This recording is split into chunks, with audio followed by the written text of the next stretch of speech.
আবু, তোমার কাছে আমার একটা প্রশ্ন আছে। হ্যাঁ, বলো। আচ্ছা আবু, অনেকেই দেখি হাতের রেখা দেখে ভাগ্য গণনা করে।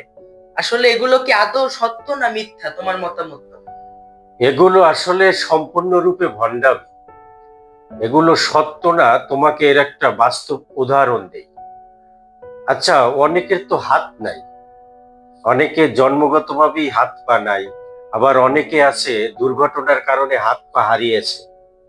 তাহলে সেই লোকগুলোর হাতের গণনা কিভাবে করবে? সেই লোকগুলোর ভাগ্য কিভাবে গণনা করবে? তার তো হাতই নাই, হাতের রেখা আসবে কোথা থেকে? এগুলো আসলে স্রেফ ভণ্ডামি। ছোটবেলায় আমাদেরও এরকম অনেককে হাত দেখিয়েছি। তা হাত দেখে যে কথাগুলো ওনরা বলে সেগুলো আসলে কমন কথা। যেমন ধরো, তোমার লাইফে সবসময় তো ভালোভাবে দিন কাটবে না। মাঝে মাঝে কিছু দুর্ঘটনা ঘটবে, কিছু অসুবিধা থাকবে, অসুখ বিসুখ হবে, কিছু আনহ্যাপি থাকবে ঘটনা, কিছু হ্যাপি ঘটনা থাকবে, কিছু স্যাড ঘটনা থাকবে, এরকমই তো। তো ওনারা যেটা করে, ধরো তোমাকে তুমি একজনকে হাত দেখালে, ধরো তোমার হাতের রেখা দেখে তোমাকে বলতেছে যে তোমার মাঝে মাঝে পেটে ব্যথা হয়।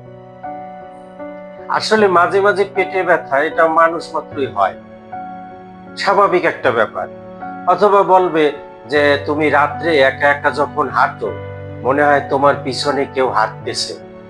যদি তুমি নির্জন রাত্রে একা কোথাও হাঁটো, রাস্তা দিয়ে হাঁটো একা একা, তখন তোমার ফিল হবে যে আমার পিছনে কেউ হাঁটে, এরকম একটা ফিলিংস আসে।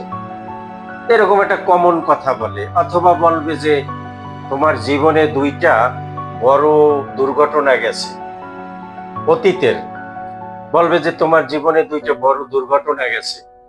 আহ কথাটা ঠিক আছে।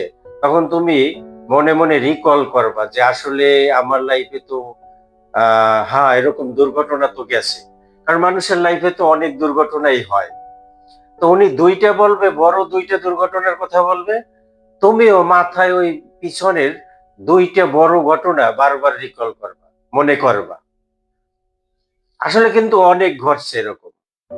তো এই হাতের রেখা দেখে আসলে যে কথাগুলো বলে, এগুলো কমন কথা, মানুষের জীবনে সচরাচর ঘটে। এগুলো সেফ ভণ্ডামি। হ্যাঁ, এগুলো দিয়ে ভাগ্য গণনা করা যায় না। তাহলে পৃথিবীতে অনেক লোকের হাত নাই, হাতের রেখা তো পরের কথা, তাহলে তার ভাগ্য কিভাবে নির্ণয় হবে?